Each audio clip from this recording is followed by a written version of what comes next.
誠にありがとうございます。私たちは国の家族や友達と離れてここ宮原市へ来ました。日本の文化は私たちの国の文化と違います。まだまだ踊ることばかりですが、これから日本の文化と日本語を一生懸命に学んで、家族のために、また自分の将来のために頑張ります。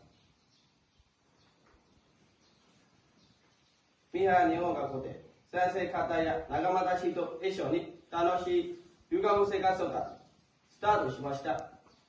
私たちは仲間たちと励まし合いながら、勉強にアルバイトに楽しく明るく生活しています。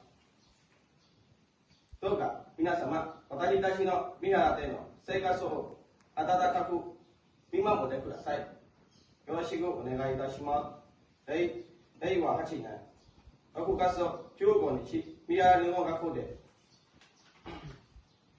新入生代表、ルイン部